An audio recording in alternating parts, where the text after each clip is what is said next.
오늘 오신 여러분들 사랑하며 환영합니다. 말씀 함께 보겠습니다. 오늘 말씀은 여호수아 23장 3절에서 11절까지의 말씀입니다. 긴 말씀이라서요. 제가 한 절, 여러분들이 한 절 같이 읽겠습니다. 너희 하나님 여호와께서 너희를 위하여 이 모든 나라에 행하신 일을 너희가 다 보았거니와 너희의 하나님 여호와 그는 너희를 위하여 싸우신 이시니라. 보라, 내가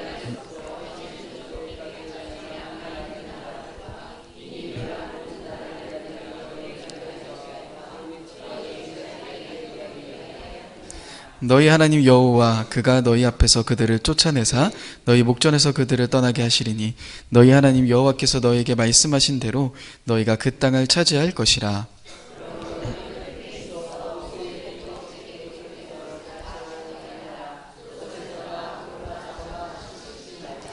너희 중에 남아있는 이 민족들 중에 들어가지 말라. 그들의 신들의 이름을 부르지 말라.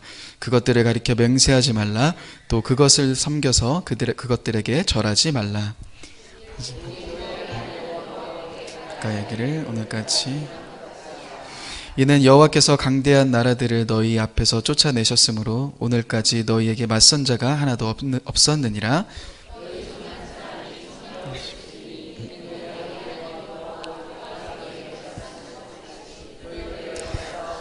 네, 함께 읽겠습니다. 그러므로 스스로 조심하여 너희 하나님 여호와를 사랑하라. 아멘. 네, 우리 오늘 앞뒤분들 서로 이렇게 인사했으면 좋겠습니다. 우리 예배하기를 멈추지 맙시다. 함께 같이 인사하면서 서로 함께 환영했으면 좋겠습니다. 네, 오늘도 너무 잘 오셨습니다. 피곤하셨을 텐데 또 잘 오셨습니다.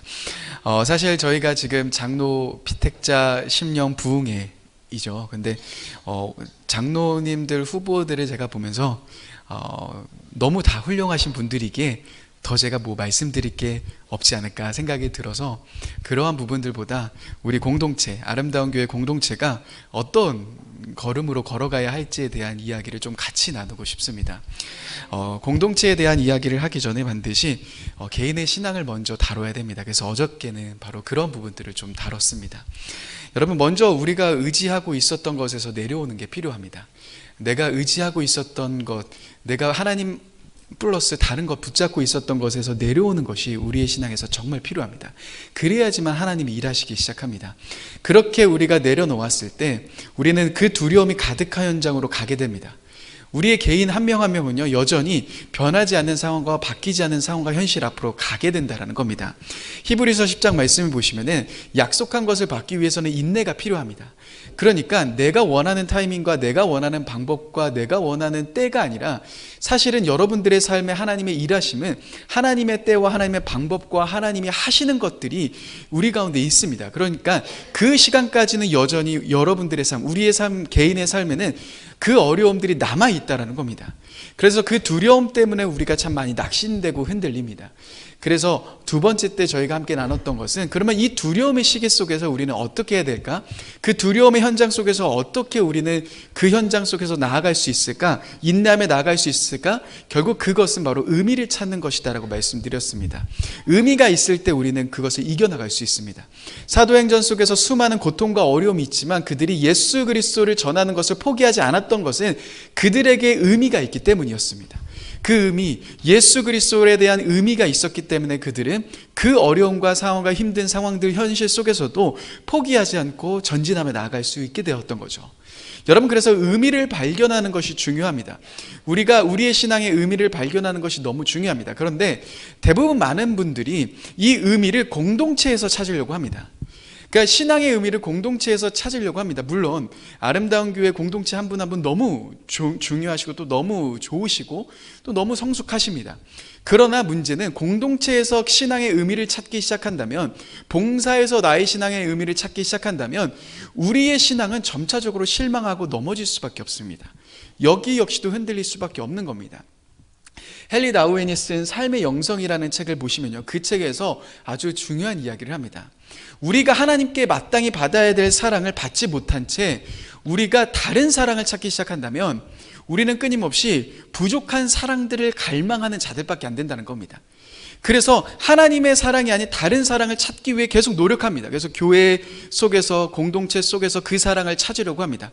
봉사 속에서 그 사랑을 찾으려고 합니다. 그런데 당연히 우리의 마음에 그 사랑이 채워지지 않는 거죠. 그래서 많은 사람들이 그 안에서 실망하게 되고 좌절하게 되고 하나님의 실망하면서 떠날 수 있게 된다라는 겁니다. 그래서 우리의 먼저 신앙은 하나님의 사랑으로 의미를 찾기 시작해야 됩니다. 우리가 봉사하는 이유, 우리가 예배하는 이유, 우리가 이곳에 함께 모인 이유, 우리는 공동체가 좋아서가 아니라, 우리는 옆에 있는 사람이 좋아서가 아니라, 거기에서 위로받아서가 아니라, 내가 이 봉사를 통해서 내가 어깨가 으쓱 올라가서가 아니라, 그 모든 것이 어디에 기반되어야 되냐면 하나님의 사랑에 기반되어야 된다는 겁니다. 우리는 하나님의 사랑 때문에 이 자리에 모인 겁니다.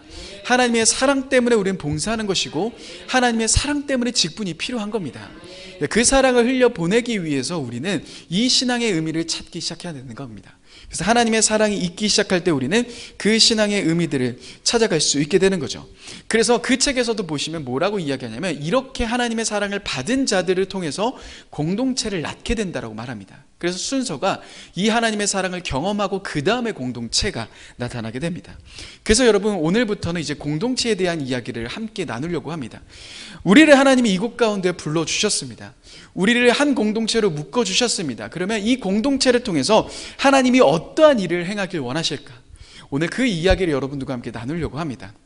사실은 원래 썼던 원고가 있었는데요, 계속 기도할 때마다 하나님이 이 원고가 아닌 다른 쪽 방향으로 계속 끌고 가시는 걸 느껴서 오늘은 그러한 말씀들을 함께 같이 나누려고 합니다. 여러분, 사실 우리 아름다운 교회 공동체를 생각했을 때 어떤 마음이 드십니까? 사실 주변에 뭐 큰 교회도 많고 시스템이 좋은 교회도 많습니다. 제가 그 교회 탐방들을 아내와 많이 같이 다니면서 어떤 교회는 그 교회 안에 에스컬레이터가 있더라고요. 굉장히 깜짝 놀랐습니다. 에스컬레이터를 타고 올라가더라고요.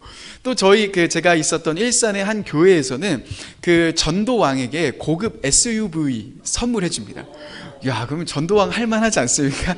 예. 그러면 여러분, 이러한 재정이 막 여유로운 교회들은요, 뭐 그렇게 충분히 다 할 수 있습니다. 사실 그러한 교회들, 뭐 유명한 사람들이 있는 교회, 또 재정이 빵빵한 교회, 수많은 사람들이 모인 교회, 그런 교회 공동체에 비하면 어쩌면 우리 공동체가 약간 부족해 보이고 아름다운 교회 약간 초라해 보일 수도 있습니다.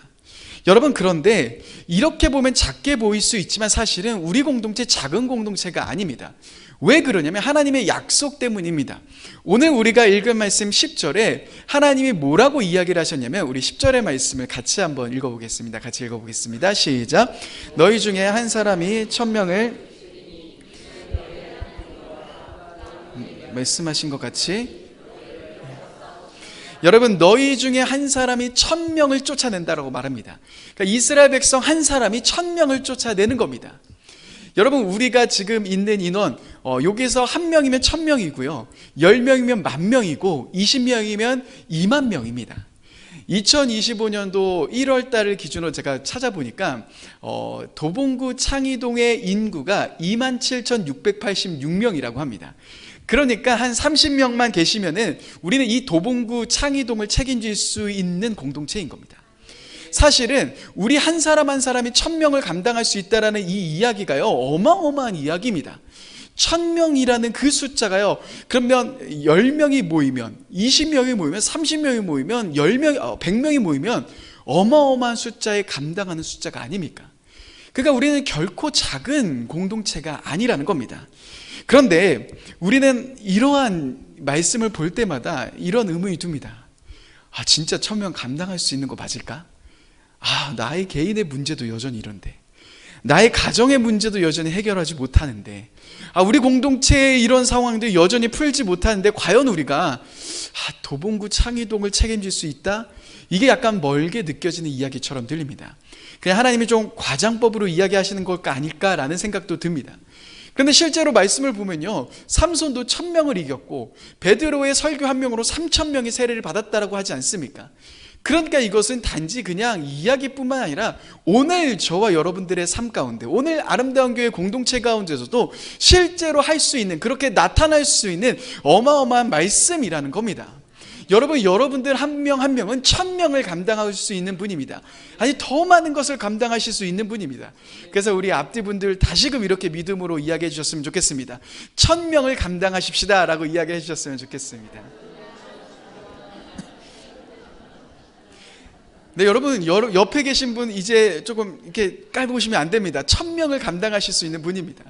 그러니까 우리는 작고 연약하고 우리는 아무것도 아닐 수 있지만, 나의 환경의 문제 뭐 여전히 해결하지 못한 것처럼 보일지만, 여러분 하나님의 말씀에서는 여러분들의 한 명 한 명이 1000명을 감당할 수 있는 사람이라고 이야기를 합니다.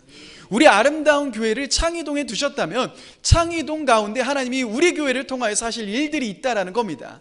여러분 그 비전과 그 꿈들을 향해서 우리는 갈 수 있어야 하는 겁니다. 그래서 오늘 말씀은 그러면 그렇게 걸어갈 수 있는 비결이 뭘까? 어떻게 하면 우리가 그렇게 걸어갈 수 있을까에 대한 이야기를 오늘 여호수아 말씀을 통해서 함께 살펴보려고 합니다. 여러분 그런데 먼저 그 전에 조금 설명드릴 게 있습니다. 사실 지난달 4월 3일 날 굉장히 충격적인 사건 하나가 있었습니다. 트럼프가 상호 관세한다고 해서 미국 주가가 굉장히 폭락했던 적이 있었죠. 사상 초유의 일이 발생합니다. 그래서 이 상호 관세 때문에 어느 정도였냐면 4월 3일 날에는 5.97%가 하락했다고 합니다. 그리고 그 다음날 4월 4일에는 5.82%가 급락한 겁니다. 그래서 그 이틀 상간에 미국의 그 주가가 엄청 폭락하면서 유례없는 사상 초유의 일들이 발생합니다. 그래서 손실이 6.6조 달러, 잘 이게 안 오시죠? 보니까 한국 돈으로 하면은 8,800조, 어마어마한 겁니다. 그 8,800조가 그 이틀 만에 사라져 버린 겁니다. 여러분 근데 그 이틀 사라졌는데 괜찮으셨습니까? 저는 아주 괜찮았습니다. 왜 괜찮았죠? 미국 주식이 하나도 없거든요. 여러분 우리가 웃을 수 있는 분들은 미국 주식이 없으신 분입니다. 여러분 우리가 미국 주식이 없기 때문에 저는 사실은 그러한 이야기에 전혀 타격받지 않았습니다. 그러나 미국 주식 막 테슬라 있고 애플 있고 이런 주식 있었던 분들은 그날 생각하면 치를 떨죠. 막 마이너스 막 상상할 수 없죠. 여러분 이처럼 사실 우리는 내가 관심 있고 나에게 연관되어 있는 것에 우리의 신경이 쏘입니다. 미국 주식에 관심이 없다면 그 일들이 일어났다 안 일어났다가 별 상관이 없는 것처럼 우리의 삶 속에서도 우리가 관심 있는 것, 우리가 조금 이렇게 연관이 있는 것에 우리의 신경이 쏘이게 되는 거죠. 그런데 사실 이 여호수아 말씀이 조금 이상합니다. 여러분 여호수아의 이 말씀은 어떠합니까? 여호수아의 이야기는 전쟁에 대한 이야기 아닙니까? 사실 우리는 지금 전쟁을 하고 있지 않습니다. 물론 휴전 상태이긴 하지만 지금 당장 우리가 칼을 들면서 전쟁하고 있는 상황을 마주하고 있지 않습니다. 우리가 차지할 땅이 있는 게 아닙니다. 그러니까 이 여호수아에 있는 말씀이요, 어쩌면 우리와 좀 너무 멀리 있는 갭이 큰 말씀처럼 느껴집니다. 만약 당장 우리가 오늘 내일 칼을 들고 싸워야 하는 입장이라면 여호수아에 있는 이 말씀 자체가 우리에게 아주 잘 들릴 텐데, 우리 삶 가운데는 그렇게 칼을 들고 싸울 일이 없고 우리는 땅을 차지할 일이 없으니까 먼 이야기처럼 들릴 수 있다는 거죠. 그런데 여러분 이 말씀이 우리에게 중요한 이유가 있습니다. 이 말씀을 우리가 보는 이유가 있습니다. 오늘 지금 이 시대 속에서도, 또한 오늘 지금 2025년 오늘 이 예배에서도 우리가 이 말씀에 다시금 귀 기울이는 이유가 있는 겁니다. 왜냐하면 오늘 이 여호수아의 분명 상황은 전쟁의 상황입니다. 그러니까 땅을 차지해야 되는 상황인 겁니다. 그런데 이 말씀은 이상하게 전쟁에 대한 이야기가 아닙니다. 여러분 오늘 말씀을 가만히 보시면 일방적인 싸움에 대한 그 전쟁을 준비하는 사람들의 이야기가 아니라는 겁니다. 어떤 그 전쟁의 정복에 대한 이야기가 나와야 되는데 그러한 이야기는 오늘 말씀에서 눈을 씻고 봐도 찾아볼 수가 없습니다. 여러분 만약 오늘 말씀이요 여호수아의 고별 설교입니다. 여호수아가 죽기 전에 이제 자신의 후계자들, 자신의 이제는 사람들, 지도자들, 그리고 사람들에게 내가 죽은 다음에 너희에게 아직 차지할 땅이 있으니까, 5절 말씀 보시면 차지할 땅이 있으니까 그 땅을 차지해야 된다라는 이야기를 한다면 그 다음에 나와야 되는 이야기는 당연히 어떠한 이야기가 되어야 됩니까? 당연히 자신의 뒤를 이은 사람들에게 이런 이야기를 하겠죠. 야, 전쟁은 이렇게 하는 거야. 무기는 이렇게 만들고 너희 전술은 이렇게 짜야 되고 아니면 너희 뭐 근육은 이렇게 만들어야 되고 군사들은 이렇게 훈련시켜야 돼 라는 이야기가 등장해야지 맞는 것 아닙니까? 마땅히 전쟁에 대한 이야기라면요, 싸워서 이겨야 되는 이야기라면 당연히 그것이 나와야지 맞는 겁니다. 그런데 우리는 오늘 이 눈을 씻고 찾아봐도 근육을 어떻게 만들며 무기는 어떻게 만들며 전술은 어떻게 가지며 이러한 이야기를 단 하나도 찾아볼 수 없습니다. 여러분, 이 이야기는 분명 마지막 여호수아가 땅을 차지하라면서 이야기한 내용이지만, 그 전쟁에 대한 이야기지만 전쟁에 대한 이야기가 아니라 사실 정말 더 깊은 중요한 이야기를 지금 여호수아가 그들에게 들려주고 있는 겁니다. 여러분, 이 말씀은 무엇입니까?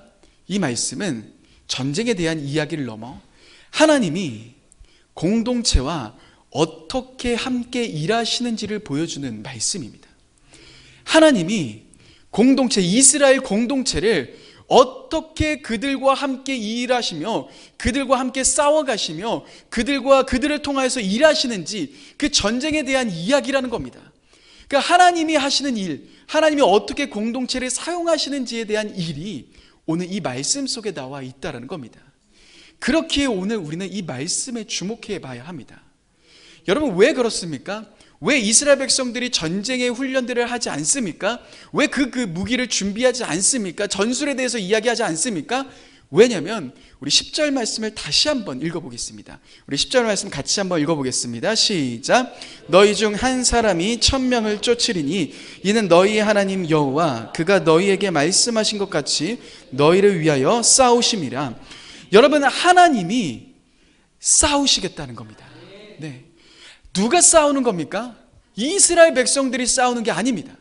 만약에 이스라엘 백성들이 싸웠다면, 그것이 그렇게 싸워야 되는 거였다면 그들은 갑옷을 준비해야 되고 무기를 준비해야 되고 전술을 준비해야 되고 싸워야 할 어떠한 테크닉을 준비했어야 했을 겁니다. 그런데 하나님이 뭐라고 이야기하십니까? 여호수아는 이렇게 이야기하는 겁니다. 너희가 싸우는 게 아니라 누가 싸우는 거예요? 하나님이 싸우시는 겁니다. 그러니까 하나님이 함께 하시는 그 공동체가 되는 것이 중요한 것입니다. 잘 생각해 보십시다, 여러분. 아름다운 교회, 우리가 나가는 겁니까? 아닙니다. 아름다운 교회가 창의동을 책임질 수 있는, 아니 이 나라를 책임질 수 있는 건요, 우리의 재정이 많아서가 아니라는 겁니다. 우리의 숫자가 많아서가 아니라는 겁니다. 우리 안에 유명한 사람이 있어서가 아니라는 겁니다. 그건 다 우리가 하는 거잖아요. 우리가 하는 것이 아니라 우리 창의동을 책임질 수 있는 이유, 옆에 있는 한 분 한 분이 1000명을 책임질 수 있는 이유는 무엇이냐면 하나님이 우리 가운데 일하시기 때문인 겁니다. 하나님이 여러분들 한 분 한 분 가운데 일하시기 때문에 우리는 1000명을 책임질 수 있는 겁니다. 그러니까요, 여러분, 우리는 이 말씀을 통하여서 우리 공동체가 무엇을 준비해야 됩니까? 재정이 많아지는 것, 사람이 풍족해지는 것, 우리의 실력이 높아지는 것이 아니라 오늘 하나님은 어떠한 공동체와 함께 걸어가셨는가를 보는 겁니다. 하나님은 어떻게 공동체와 함께 일하셨는가에 주목하는 겁니다. 그럴 때 우리는 지금 오늘 우리 창의동 아름다운 교회 가운데 우리가 나아가야 할 방향이 보이기 시작할 겁니다. 아, 우리도 이 걸음을 걸어가는 거구나. 시대는 달라도 저쪽에 있었던 역사일지라도 오늘 하나님이 일하신 그 방법대로 여러분들의 삶 가운데서 동일한 그 공동체를 찾으실 겁니다. 그래서 여러분, 오늘 하나님이 어떠한 공동체를 찾으시는지, 어떤 공동체와 함께 일하시는지를 이 말씀을 통해서 함께 보려고 합니다. 여러분, 첫 번째입니다. 우리 6절의 말씀을 같이 한번 보겠습니다. 6절입니다. 시작. 그러므로 너희는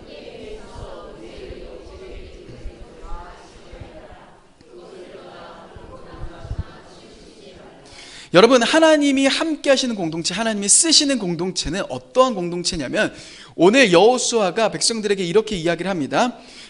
율법을 지켜라. 그리고 그것을 떠나 좌로나 우로나 치우치지 말아라. 이 말씀 많이 들어보셨죠? 어디에 나와 있는 말씀입니까? 여호수아 1장 8절. 모세가 죽고 나서 하나님이 여호수아에게 말씀하신 그 말씀입니다. 율법을 다 지켜야 해라. 근데 여러분, 우리는 율법이라고 했을 때 이 율법이 단지 어떠한 행동이라고 생각합니다. 그런데 율법의 단어는 토라라는 단어인데요. 이 토라는 무엇이냐면 모세 오경을 상징합니다. 그런데 이 모세오경은 단지 율법, 행동 지침이 아닙니다. 그러니까 어떻게 살아라, 어떻게 살아라, 그런 것에 대한 이야기뿐만이 아닙니다. 그 안에 중심에는 어떠한 내용이 있냐면 그들이 어떠한 정체성을 갖고 있는지에 대한 이야기인 겁니다. 윌터 부르그만이라는 구약의 유명한 신학자가 있습니다. 근데 그 신학자가 토라에 대해서, 율법에 대해서 뭐라고 이야기를 하냐면, 율법은 땅이 누구로부터 주어졌는지, 그리고 누구에게 맡겨졌는지 그 정체성에 대한 이야기다라고 말합니다. 다시 말해 율법을 지켜라 라는 이야기는 무엇이냐면 너희가 지금 누구의 부름받는 그 백성인지를 보라는 겁니다. 누구의 제사장 나라이면 거룩한 백성인지를 보라는 겁니다. 그들은 율법을 지키면서 봅니다. 아, 우리가 하나님의 거룩한 백성이지. 아, 우리가 제사장 나라이지. 그들의 정체성을 율법을 지키면서 확인을 하는 겁니다. 여러분, 여호수아가 가장 첫 번째 그들에게 주었던 것은 바로 정체성입니다. 율법을 지키면서 너희가 어떠한 정체성을 가진 공동체인지 보라는 겁니다. 우리는 여러분 어떠한 정체성을 가진 공동체입니까? 스크루테이프의 편지라는 책에서 보시면은 사단이 사람들을 아주 유혹하는 법 중에 하나가, 아주 독특한 방법 중에 하나가 뭐냐면 이렇게 이야기를 합니다. 사단은 일상의 것들을 통하여서 사람들이 하나님 생각하는 걸 잊게 만듭니다. 그러니까 일상의 일들이 바쁘니까요, 하나님을 잊으면서 살아갑니다. 그러면서 점차 하나님을 잊어갈 때 우린 승리할 수 있다는 표현을 합니다. 이거는 공동체도 동일합니다. 여러분, 우리가 이 공동체 생활을 하도, 우리가 교회 생활을 계속하다 보면 어느 순간 이것이 되게 일상적이게 됩니다. 수요 예배 드리고 금요 예배 드리고 주일날 예배 드리고 모임하고 이런 것이 다 그냥 일상적이게 됩니다. 그러다 보니까 점차 어느 순간 우리가 이 일상적인 것 속에서 하나님을 점차 잊습니다. 예배를 드리긴 하지만 그 예배 속에서 하나님을 어느 순간 잊으면서 예배를 드립니다. 여러분, 이렇게 일상적인 것, 그래서 그 부분들을 통하여서 사람들을 하나님에게서 떨어지게 만듭니다. 근데 우리는 기억해야 됩니다. 왜 우리가 이곳 가운데 있는 겁니까? 우리 아름다운 교회 공동체가 왜 이 창의동 가운데 있는가? 우리 공동체의 부르심은 무엇인가? 우리 공동체의 정체성은 무엇인가? 그것을 기억하는 것이, 그것을 기억할 때 우리는 하나님이 찾으시는 공동체, 하나님이 함께 하시는 공동체로 나아갈 수 있다는 겁니다. 여러분, 이스라엘 백성들에게 제사장 나라가 되게 하셨습니다. 단지 그 나라가 잘 먹고 잘 사는 데 관심 있으셨던 것이 아니라 그 나라가 복의 통로가 되길 원하셨다는 겁니다. 여러분, 아름다운 교회에 우리를 보내주신 이유가 있습니다. 그것은 단지 나 한 명 잘 먹고 잘 사는 것에 있지 않다라는 겁니다. 나를 통하여서 이 지역 가운데 하나님의 복이 흘러나가는 통로가 되길 원하신다라는 겁니다.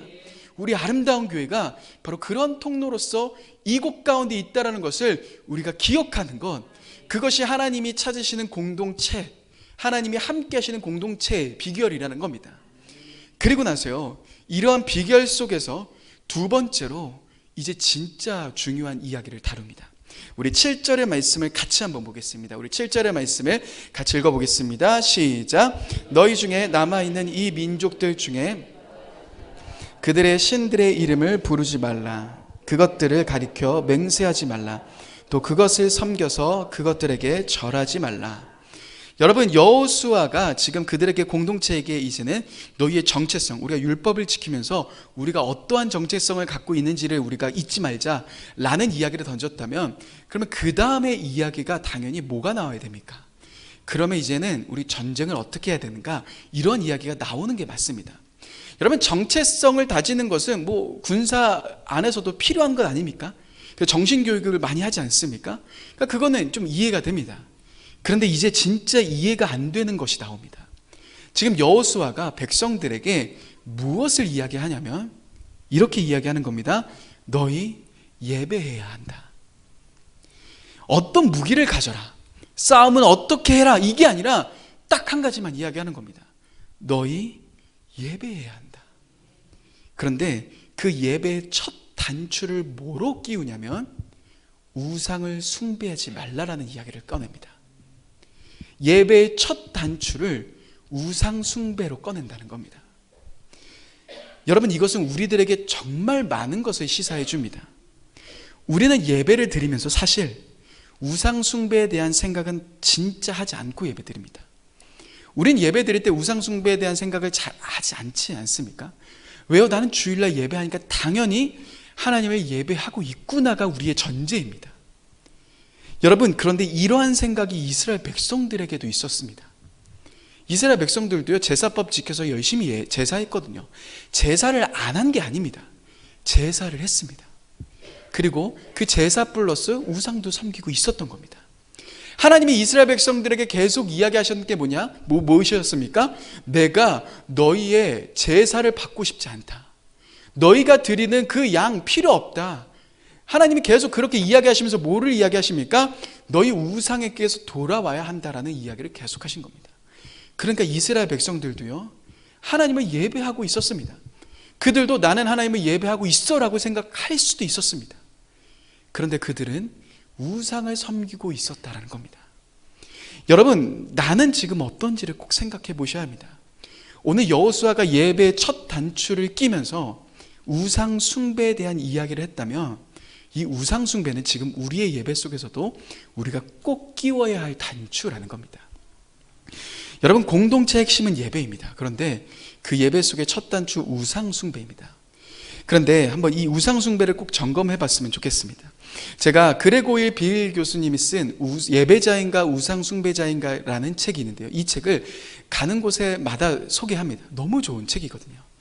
그 책을 꼭 한번 사서 읽어보시면 좋겠습니다. 그런데 그 책 속에서 진짜 중요한 이야기를 합니다. 요한복음 12장 40절에 보시면 예수님이 이야기하신 내용 중에서 이해가 안 되는 내용 하나가 등장합니다. 우리 이 말씀 같이 한번 읽어보겠습니다. 그들의 눈을 멀게 하시고 그들의 마음을 완고하게 하셨으니 이는 그들로 하여금 눈으로 보고 마음으로 깨닫고 돌이켜 내게 고침받지 못하게 하려 함이라 하였습니다. 여러분, 말씀을 읽으면서 이 구절 보신 적 있으실 겁니다. 이게 뭐냐면 예수님이 어떤 사람은 오도록 하고 어떤 사람은 눈으로 보고 마음으로 깨닫지 못하게 하는 겁니다. 그러니까 눈을 멀게 하고 마음을 닫아버리는 겁니다. 그래서 그들이 고침받지 못하게 하신다라는 내용입니다. 그러면 이 말씀이 어떤 사람은 예수님이 선택하고 어떤 사람은 안 선택한 거에 대한 이야기일까? 그래서 사실 이 말씀이 난해한 구절입니다. 이사야 6장에 있는 말씀인데요, 여러분, 이 말씀을 이야기를 하면서 그 책에서 아주 흥미로운 이야기를 던져줍니다. 우리는 예배한 대상을 닮아간다라고 전제를 깝니다. 우리는 예배하는 대상을 닮아간다.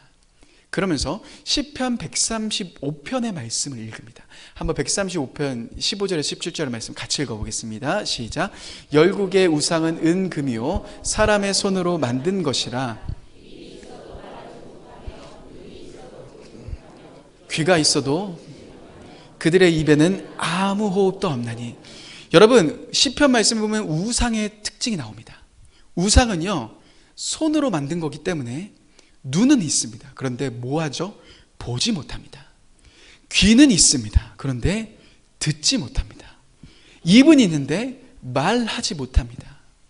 이게 어떤 특징입니까? 우상의 특징입니다. 왜냐하면 사람의 손으로 만드니까요. 그런데 그 다음 18절은 이렇게 우리들에게 던져줍니다. 우리 18절의 말씀 같이 읽어보겠습니다. 시작. 그것을 만든 자와 그것을 의지하는 자가 다 그것과 뭐라고 이야기하십니까? 우상을 만든 사람과 우상을 의지하는, 우상을 예배하는 사람은 다 뭐같이 된다고요? 우상과 같이 될 거다. 여러분, 예수님이 왜 눈을 멀게 하십니까? 마음을 닫게 하십니까? 그것은 그들 안에 있는 우상 숭배의 심판인 겁니다. 우상을 예배할 때 나타나는 특징인 겁니다. 우상 숭배의 특징은 어떠합니까? 우리는 우상을 닮아가게 돼서 우리의 눈이 하나님을 보지 못합니다. 예배를 드립니다. 그런데 하나님의 음성을 듣지 못합니다. 우리는 이렇게 생각하죠. 왜 하나님 나에게 말씀하지 않으십니까? 하나님이 말씀하지 않으신 게 아닙니다. 지금 우리의 귀가 닫혀 있는 겁니다. 왜요? 우상과 같이 되고 있기 때문에. 우리들의 입이 달라집니다. 하나님의 말씀을 이야기하는 것이 아닌 세상의 것을 이야기하고 내 마음의 감정을 이야기하기 시작한다? 지금 우리의 마음 가운데 뭐와 같이 되고 있는 겁니까? 우상과 같이 되고 있는 겁니다.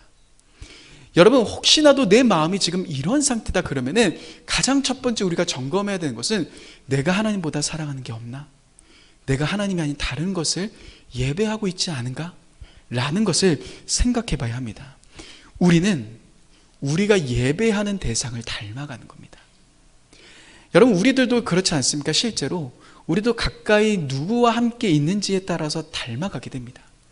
저는 MBTI가 INFP입니다. 그러니까 극I입니다. 사람 만나는 걸 잘 안 좋아하고 사람 만나는 거 피하고 쑥스러워하고 그런데요, 저희 아내는 극E입니다. 그러니까 극I와 극E가 만나서 어떻게 됩니까? 서로가 닮아가기 시작합니다. 그래서 중간을 향해 달려갑니다. 저도 이 성향이, 그래서 조사해보니까 ENFP가 나온 겁니다. 그래서 내가? 그러니까 아내를 닮아가기 시작하는 겁니다. 여러분, 우리는 누구와 함께 있는지에 따라서 닮아갑니다. 이게 하나님의 그 창조의 원리 아닙니까? 그런데 여러분들은 하나님을 닮아가고 계십니까? 아니면 나는 우상을 닮아가고 계십니까? 이건 진짜 우리의 예배 속에 꼭 점검해 봐야 하는 부분입니다. 팀 켈러 목사님이 내가 만든 신에서 이러한 이야기를 하셨습니다. 우상은 무엇인가? 우상은 이거다. 이것만 있으면 내가 가치 있어질 거다.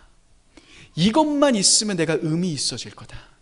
이것만 있으면 내가 행복해질 거야 라고 하는 것에 이것이 우리의 우상이다 라고 말합니다. 여러분, 하나님이 있어서 내가 행복해질 거야. 하나님만 있어도 내 삶이 의미 있어질 거야. 하나님만 있어도 나의 삶이 가치 있어질 거야. 그런데 여기에 돈이 있으면 내 삶이 가치 있어질 거야. 돈이 있으면 내 삶이 의미 있어질 거야. 돈이 있으면 나의 삶이 행복할 거야. 돈에 더 나의 마음이 든다면 지금 나는 사실 하나님이 아닌 돈을 우상으로 섬기고 있었다라는 증거이라는 겁니다. 그러니까 너무나도 가까운 이야기인 겁니다. 우리의 삶에 너무나도 가까운 이야기인 겁니다. 우리의 매 예배에 우리는 점검해 봐야 되는 겁니다. 그래서 내가 진짜 하나님을 예배하고 있는가? 나의 삶을 돌아보는 작업이 매일의 삶에 필요합니다. 매일의 예배 드릴 때 우리가 참회 기도하지 않습니까? 내가 지은 죄 표면적으로 나 잘못한 거 없으니까 없네, 이게 아니라 혹시나도 나는 지금 다른 것을 예배하고 있지 않았는가? 계속적으로 확인하는 작업이 필요합니다. 그래서 이렇게 확인을 하면서 우리는요, 누구를 닮아가기 시작합니까? 예배 때마다 하나님을 닮아가기 시작합니다. 이게 정말 중요한 포인트입니다. 여러분, 예배 하나만으로도 끝납니다. 우리 공동체, 이 아름다운 교회 공동체 가운데요, 예배 하나만 있어도 괜찮습니다. 다른 거 다 없어도 괜찮습니다. 진짜로요, 예배 하나만 있어도 우리가 진짜 하나님을 만나며 하나님을 닮아가는 그 예배 하나만 우리가 제대로 드려도요, 우리 공동체 다른 거 필요 없다는 겁니다. 예배 하나만으로 우리가 우리의 삶이 달라질 수 있다는 겁니다. 여러분, 사람이 안 바뀝니까? 사람이 달라지지 않습니까? 아니요. 사람은 달라집니다. 언제 달라집니까? 진짜 하나님을 닮아가기 시작할 때, 진짜 하나님을 만나 예배마다 하나님의 형상으로 내가 닮아가기 시작할 때 사람은 바뀔 수밖에 없는 겁니다. 여러분, 그래서 우리들에게 예배가 너무 중요한 겁니다. 예배 하나만으로도 우리의 삶의 모든 것, 우리 공동체의 모든 것이 달라지는 겁니다. 제가 실제 예를 하나 소개해 드리겠습니다. 초기 교회와 인내의 발효라는 책이 있습니다. 앨런 크라이더라는 사람이 쓴 책인데요, 이 책도 진짜 좋습니다. 그런데 이 책은 어떤 책이냐면 초기 교회의 이야기를 합니다. 초기 2세기부터 3세기, 그러니까 315년 기독교가 공인되기 전까지의 교회, 그 교회의 상황을 다룹니다. 그런데 이 교회의 상황을 다루는데 아주 독특한 일들이 벌어집니다. 여러분, 그 교회가 부흥합니다. 그 교회가 성장합니다. 그런데 사실 그 교회가 성장할 이유가 없습니다. 왜냐하면 그 초기 교회에요, 전도 프로그램이 하나도 없습니다. 전도에 대한 지침이 하나도 없으니까 전도를 하지 않았다는 겁니다. 그리고 그 교회는요, 사람들에게 열린 예배를 드리지 않았습니다. 폐쇄적인 예배를 드렸습니다. 닫혀있는 공동체였습니다. 왜 그럴 수밖에 없어요? 왜 전도를 안 했냐면 사실 못한 겁니다. 2세기부터 3세기까지는요, 그 기독교는 불법 종교였습니다. 그러니까 끊임없는 박해와 어려움이 그 공동체 가운데 있었던 겁니다. 그 공동체에 있는 사람들은요, 그 박해를 피해 다녀야 했습니다. 그러니까 대놓고 전도할 수가 없는 겁니다. 전도에 대한 프로그램 이런 게 아무것도 없습니다. 사람들에게 우리 교회에 와봐 할 수가 없는 겁니다. 예배도 세례받은 자들만이 드릴 수 있는 거였습니다. 그런데 이상하게 그 공동체가 부흥합니다. 여러분 왜 부흥했을까요? 그 부흥의 이유를 그 앨런 크라이더가 조사를 해보니까 어떤 이유가 있었냐면 그 공동체를 보면서 다른 사람들이 이렇게 이야기합니다. 너희들 조금 이상하다. 다른 사람들이요, 그 공동체의 사람들, 기독교인들을 보면서 뭐라고 하냐면 너희들 좀 이상한데 라는 이야기를 합니다. 왜냐하면 249년도에 키프리아누스라는 그 역병이 로마 지역을 덮쳤습니다.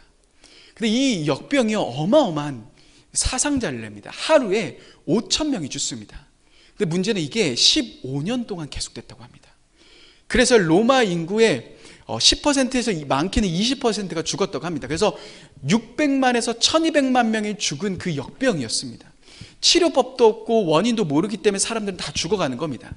그때 많은 사람들이 어떻게 했냐면 산 위로 도망쳤습니다. 왜냐하면 살기 위해서. 아래에는 역병 걸린 사람들이 있으니까 다 모두가 짐을 싸들고 산 위로 올라갔습니다. 그런데 글귀에, 역사의 글귀에 뭐라고 되어 있냐면, 그런데 그리스도인들은 참 이상하더라. 다 산 위로 올라가는데 그들은 산 아래로 내려오고 있는 겁니다. 왜 내려옵니까? 그 산 아래에서 고통받는 사람의 그 앞에서 치료해 주는 겁니다. 치료하다가 자신도 죽습니다. 그런데 그 치료가 이어질 수 있도록 또 다른 누군가가 오는 겁니다. 그래서요, 여러분, 그 옆에 있는 그 사람들이 뭐라고 이야기하냐면 기독교인들은 이상하다. 어떻게 이럴 수 있냐라는 이야기를 합니다. 그리고 그 인내가, 그 사랑이 그들의 성장의 원동력이었습니다. 여러분, 그런데 그 사랑이 어디서부터 시작됩니까? 그들의 프로그램이 아니라 그들의 예배를 통해서 시작됐다는 겁니다. 여러분, 그들은 예배를 통해 하나님을 만납니다. 그들은 예배를 통해 하나님의 성품을 닮아갑니다. 하나님을 만나면서 자연스럽게 그 하나님의 사랑으로 자신들을 채워가는 겁니다. 그래서요, 그 글귀가 있습니다. 그들의 예배 안에는 성령님의 일하심이 넘쳐났다고 합니다. 성령님의 신비로운 일들까지 나타났다는 겁니다. 그들은 그러면서 그러한 사랑, 그러한 하나님의 성품을 가지고 세상 가운데 가는 겁니다. 내가 있는 삶의 현장 가운데 가는 겁니다. 다 피해가고 있는 그 죽음의 현장 가운데로 들어가는 겁니다. 왜요? 그리스도의 성품, 그 하나님의 사랑, 그 하나님의 사랑 때문에 들고 가는 겁니다. 여러분, 초기 교회는 예배가 핵심이었습니다. 그 예배 하나만으로 그들의 공동체는 부흥하기 시작했다는 겁니다. 여러분, 예배가 우리의 답입니다. 우리가 예배 하나만 성공해도요, 이 아름다운 교회가 1000명을 책임질 수 있는, 아니 훨씬 이 창의동을 책임질 수 있는 공동체가 되는 겁니다. 진정한 공동체에는 바로 예배입니다. 그래서 그 예배의 첫 단추 바로 우상숭배. 그러면 두 번째는 무엇인가? 우리 8절 말씀을 같이 한번 보겠습니다. 8절 말씀입니다. 같이 읽어보겠습니다. 시작. 오직 너희의 하나님 여호와께 가까이 하기를 오늘까지 행한 것 같이 하라. 여러분, 여호수아 말씀 안에서의 중심 주제가 여기 담겨져 있습니다.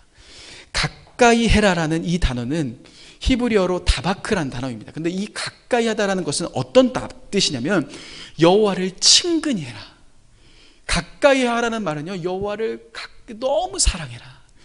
여호와를 향한 그 충성심, 그 사랑, 그 애정, 그래서 그분과 너무나도 친밀해지고 싶은 마음을 가져라. 그래서 11절에 보시면 뭐라고 이야기합니까? 너희 하나님 여호와를 사랑해라. 사랑하다라는 말과 가까이 하다라는 말, 이것이 여호수아 이 고별 설교의 핵심 주제입니다. 여러분, 여호수아가 전쟁에 대한 이야기를 분명히 하지만, 전쟁의 상황이지만 전쟁을 어떻게 승리할까를 이야기하지 않습니다. 하나님이 어떠한 공동체와 함께 일하시는지를 이야기합니다. 그 공동체의 핵심은 뭡니까? 내가 어떠한 공동체의 정체성을 갖고 있고, 그리고 예배가 핵심인데 나의 우상을, 모든 우상들을 버리고 하나님을 가까이 하고 하나님을 사랑하는 것, 예배를 통해서 그 하나님 한 분만을 향한 그 갈망을 가지고 나아가는 것, 그것이요 하나님이 사용하시는 공동체의 특징이라는 겁니다. 여러분, 아름다운 교회 재정의 풍족함 때문에 쓰임받는 게 아닙니다. 아름다운 교회, 여러분, 우리가 수가 많아서 쪽수로 하나님이 쓰시는 게 아닙니다.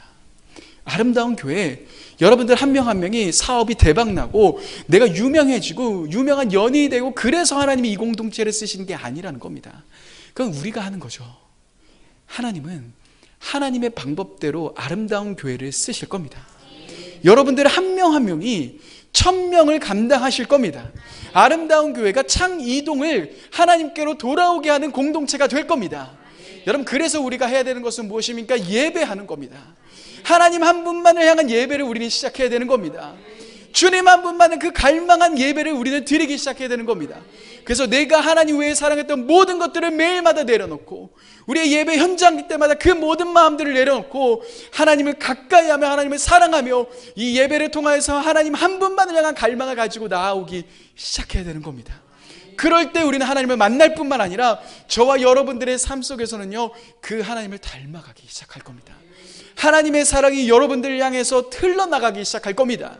여러분들이 있는 직장 가운데, 가정 가운데, 여러분들이 있는 그 모든 곳 가운데 넘치는 하나님의 사랑이 흘러가게 되는 겁니다.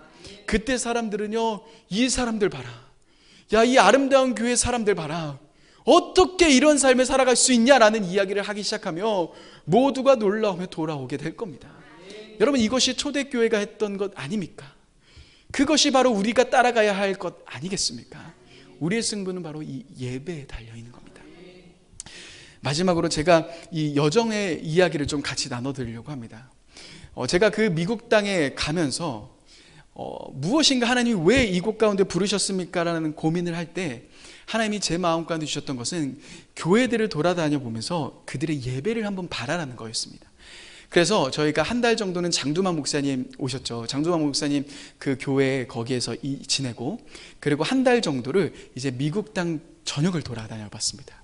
시간이 많이 없기 때문에 매주 이제 교회들을 찾아다녔습니다. 미국이 워낙 땅덩이가 넓어서 거의 하루에 10시간씩 운전하고, 그러면서 저희가 뉴저지에서 출발해서 라스베가스 찍고 다시 이제 오는 그런 여정이었습니다. 그러니까 되게 운전을 많이 하긴 했는데요. 근데 그 교회들을 하나하나 교회들을 보면서 제 마음 가운데 이러한 예배가 있구나라는 생각이 가득 들었습니다. 하나님이 지금 미국 교회 가운데 이러한 예배들이 있는 교회들을 일으키고 계시는구나라는 마음이 제 안에 너무 많이 들었습니다. 한편으로 미국 교회 가운데는 죽어가는 교회가 너무 많습니다. 그런데요, 한편으로는 이 시대 속에서 부흥하는 교회들이 있습니다. 그 부흥하는 교회들의 특징은 예배가 살아있다는 겁니다. 제가 영국 땅에 갔습니다. 영국 선교사님 댁에 있으면서 한 달 동안 있으면서 영적인 답답함을 너무 많이 느꼈습니다. 너무 막 이게 꽉 막혀 있어서 처음에는 우리가 있는 선교사님 댁에 있는 그 환경 때문인가? 그런데 계속 그 답답함이 있었는데, 저희가 주일날 그 현지교회 그 비 대신 주어도 이 찬양을 지으신 팀 휴즈 그 목사님이 그 버밍엄에 개척을 하셨더라고요. 그래서 그 교회를 딱 가봤는데 가는 순간 저의 마음이 그냥 팍 뚫립니다. 그들의 예배, 그들과 함께 예배하는 이 예배를 통해서 하나님의 그 마음, 하나님의 일하심들이 막 너무 느껴지는 겁니다. 그때 제 마음 가운데 주셨던 마음이 뭐냐면, 이들이 이 땅 가운데 소망이구나. 이들의 이 예배가 이 땅 가운데 퍼지는 거구나. 지금은 영국 땅이 안 되는 것처럼 보이고 소망 없어 보이는데, 예배하는 이 공동체를 통하여서 하나님은 하나님의 일들을 하시겠구나라는 마음이요, 제 마음 가운데 너무 강하게 들었습니다. 그래서 그 마음을 품고 이 한국 땅에 오면서 제가 개척을 하면서도 그 개척 속에서의 핵심은 예배에 달려 있습니다. 사랑하는 여러분, 하나님은 진정한 예배자들을 이 시대 속에서 찾고 계십니다. 하나님 한 분만을 향한 예배자들, 우상을 내려놓고 진짜 하나님을 가까이 하고 하나님 한 분만을 향한 그 열정을 가진 예배자들을 오늘도 기다리고 계십니다. 여러분, 그 예배 공동체가 있다면, 우리 아름다운 교회가 된다면, 재정적인 부흥이 없어도, 사람이 부족해도, 우리의 프로그램이 없어도 부족해도, 사람이 연약함이 있을지라도 여러분, 우리는 이 창이동, 아니 열방 가운데 하나님이 쓰시는 공동체가 될 겁니다. 여러분, 그러한 마음을 품고 오늘도 더 깊이 주님을 예배하시는 저와 여러분들 모두가 되셨으면 좋겠습니다. 여러분, 이 시간 우리 함께 같이 찬양하며 나아가길 원합니다. 세상 찬양하실 때 수많은 무리들이 줄지어 이 찬양을 함께 하길 원합니다. 여러분, 하나님은 오늘도 진정한 예배자들을 기다리고 계십니다. 주님 한 분만을 향한 그 갈급한 심령을 가진 예배자들을 찾고 계십니다. 그 하나님께로 나아가십시다. 그 하나님으로 더 깊이 바라보며 나아가십시다. 우리의 모든 마음과 우리 모든 것들을 내려놓으며 그 하나님을 바라보며 예배 가운데로 나아갔으면 좋겠습니다. 우리 찬양팀